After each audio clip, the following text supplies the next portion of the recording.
Bueno, y seguimos en otra edición de esta serie llamada 52 días de Good News, y en esta ocasión vamos a conversar sobre el Evangelio de este domingo 17 de septiembre del año 2023, el cual fue tomado del Evangelio de San Mateo, capítulo 18, del 21 al 35.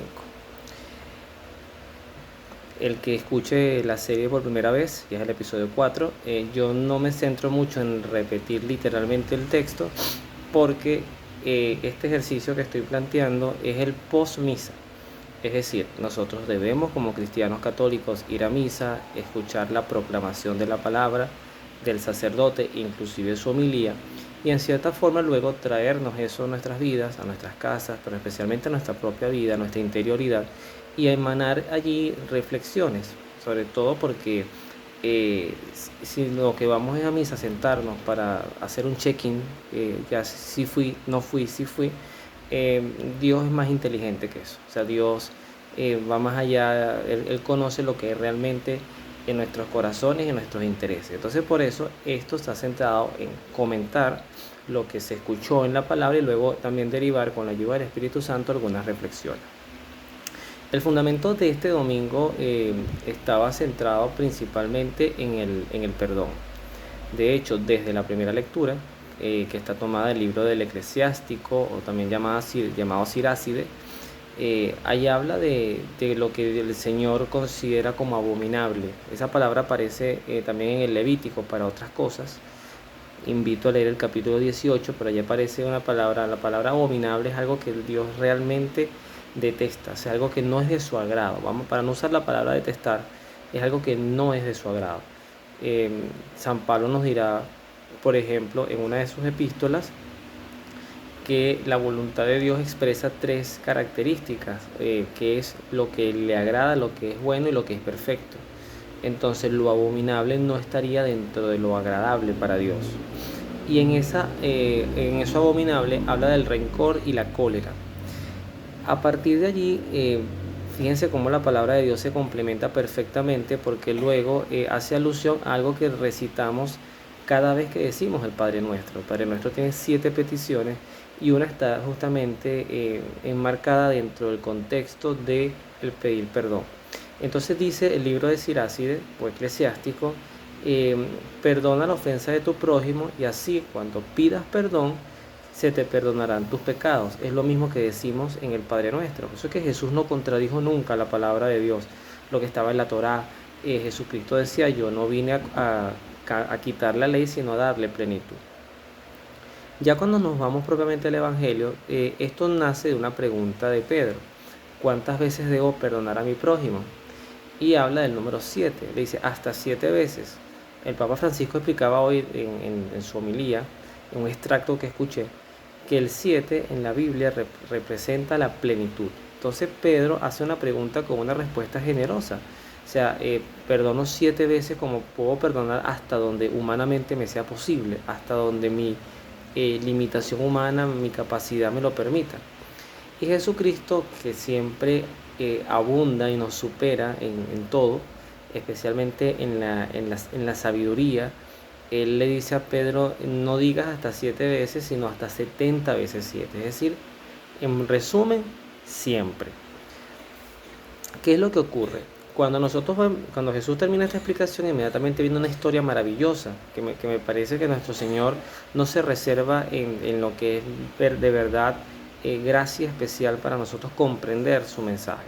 Y él habla de un rey que tenía, bueno, una cantidad de deudores, y él los va llamando, y hay uno que no le puede pagar, le debía bastante dinero, y entonces él, cuando ya lo va a castigar, que le va a quitar todo, le implora perdón, le dice que por favor que tenga paciencia, que le pagará todo, y el rey, sintiendo lástima o compasión, le perdona todo. O sea, no es que le da más tiempo, es que le perdona todo. Y este rey representa a Dios, así como también lo podemos ver en aquel rey que iba a hacer las bodas para su hijo. Yo lo hablé también en un episodio, en una que grabé en la serie Opinión de un laico, sobre una respuesta que le daba al Papa Francisco, que él tomaba ese ejemplo de lectura. Y aquí el rey pues sigue representando a Dios. Por una parte podemos ver un rey muy justo, muy correcto, y por otra parte vemos un rey muy misericordioso, muy compasivo, pero sobre todo que sabe en su momento eh, interpretar o ver la sinceridad en algo, que esto es importantísimo, ya van a ver por qué lo digo. Pero ¿qué ocurre con este servidor? Entonces él sale y alguien que le debía mucho menos dinero que lo que él le debía al rey, pues se lo consigue en el camino, lo agarra por el pescuezo, casi lo estrangula y bueno, págame lo que me debe. No tuvo compasión de este compañero. ¿Qué hace entonces el rey cuando los servidores del rey, que pueden ser nuestros ángeles, el ángel de la guarda, le comentan al rey lo que este hombre acaba de hacer? El rey lo llama y lo increpa y le dice: siervo malvado, o sea, si yo te acabo de perdonar a ti toda tu deuda, ¿porque tú no hiciste lo mismo con el que te debía a ti? En este sentido, vemos que el perdón para el cristiano no es una opción, o sea, pero no es una opción porque es que el perdonar es altamente sanador. O sea, si hay algo que puede sanar nuestros corazones, es perdonar. Y perdonar es dejar ir. En cierta forma hay muchos enlaces. Primero, podemos ver, yo voy a citar mucho porque estoy ahorita más leyendo este libro y es el libro de Job. Además, a pesar de que a partir del capítulo 3 vemos a un Job muy diferente al que vemos en el capítulo 1 y 2, y ahí dejo la interrogante a la curiosidad. Job nos enseña que en los momentos buenos y en los momentos de profundo dolor, nuestra paz, nuestra fuente de paz tiene que ser siempre Dios y no las personas. De hecho, en el Evangelio de San Juan, no recuerdo si es al final del capítulo 2 o al final del capítulo 3, pero creo que es en el final del capítulo 2. Jesús tiene hay una frase que usa el evangelista en torno a Jesús, que traduciéndolo a nuestra comprensión, a nuestro lenguaje, sería algo así como decir que Jesús no se dejaba engañar por nadie, porque él sabía lo que había en el corazón de cada quien. Entonces, en cierta forma, Jesús no era decepcionable. O sea, yo no podía decepcionar a Dios o a Jesús, que es Dios, porque ya él sabía lo que había en mí. Y eso es una gran enseñanza para que nosotros no andemos por ahí hipotecando nuestra paz a razón de lo que otros hagan o las vidas de otras personas. Y esto incluye hijos, esto incluye esposos, esto incluye padres, esto incluye hermanos, esto incluye familia cercana, vecinos, compañeros de trabajo. O sea, mi paz y tu paz no la podemos hipotecar. Va a haber gente que nos va a fallar, que nos va a decepcionar, que nos va a traicionar. Y tú también y yo también hemos fallado, hemos traicionado y hemos debilitado un poco la confianza y la amistad de personas que nos han tenido cercanía o estima, inclusive a veces con nuestra indiferencia. Yo he sido muy indiferente con personas que cuando ya yo no he querido saber nada de ellas, pues no sé nada de ellos. Eso no pareciera ser muy cristiano, pero si soy así como que no tiro la toalla, pero sabes, yo para evitar rollo me alejo de ti y ya. Y así puede haber otros que, si me preguntan hoy en mi realidad presente, cuando uno va tratando como de crecer en la fe, si yo tengo una persona que sea mi íntima amiga, con lo que yo le cuento todo, yo diría principalmente lo más cercano y no es poca cercanía, es mi esposa, a quien de verdad le tengo mucha confianza, converso con ella. Y segundo plano, pudiéramos decir que en mi familia cercana, mi hermano en primera línea, mis padres, pero tampoco es que me abogo, o sea, me derrito en que si ellos me fallan, si ellos no me escuchan, si no están allí, no, ellos son seres humanos como yo lo soy. Y he aprendido a trasladar esa confianza a Dios. Entonces por eso es que Jesús, cuando va a ser crucificado y cuando ya va al encuentro con su Padre, lleva la maleta ligerita.